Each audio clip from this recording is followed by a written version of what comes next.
Hey folks, Jay with Jay's Cryptic Creatures here. As you can guess by the name of the video, today we'll be rehousing my Pamphobeteus species cascada and discussing its general care and husbandry. Bigger New World tarantula from South America, not quite the size of the Theraphosa genus, but certainly up there, pressing that, 8+ inch mark.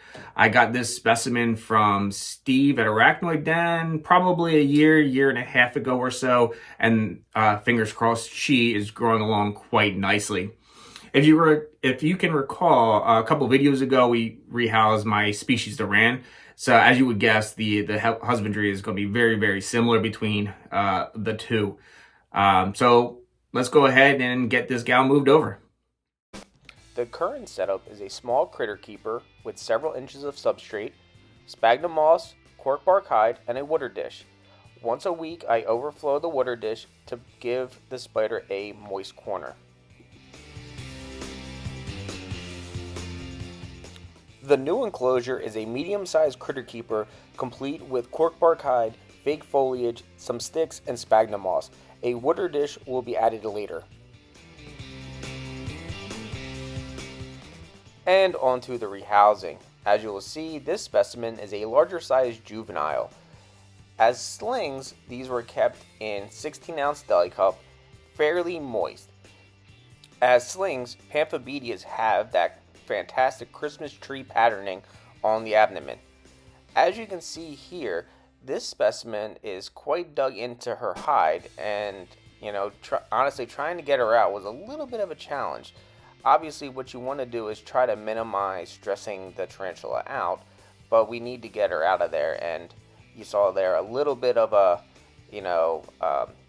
freak out and then some hair kickings to go along with it. And as you can see here, we're going to get an uncharacteristic threat posture. Again, trying to minimize the amount of stress you put on the spider, although as you can see, she was not happy with me poking and prodding.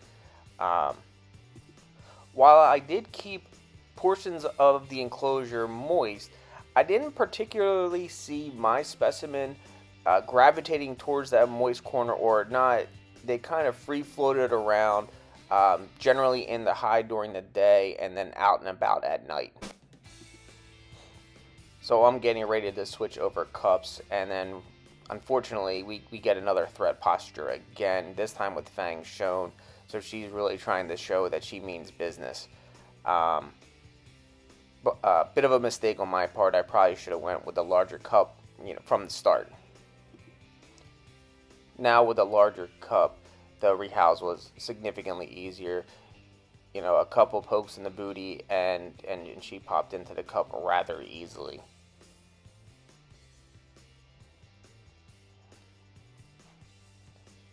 As I plan on keeping her in the larger critter keeper, I will continue to have the moist corner and always ensure that the water dish is full.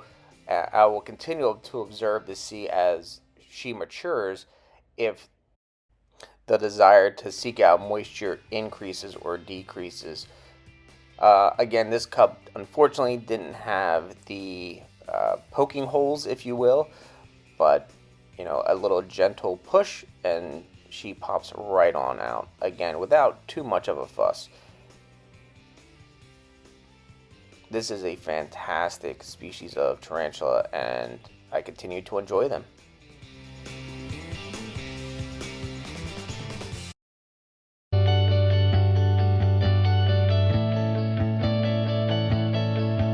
So as we saw, that went along pretty smoothly. New World terrestrials tend to be pretty laid back if you take your time and carefully move them across, keeping in mind minimizing the hair kicks if at all possible. The Pamphobeteus genus is phenomenal both in appearance and size, but one of the favorite aspects of this genus is the feeding response.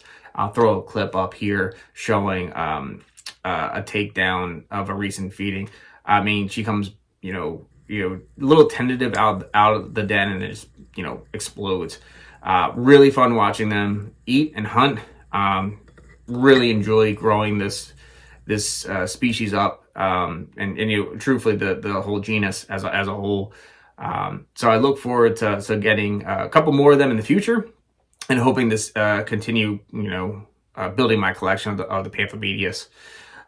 So thank you. Please like, subscribe, and let's learn more about spiders, snakes, and other cryptic creatures together. Cheers.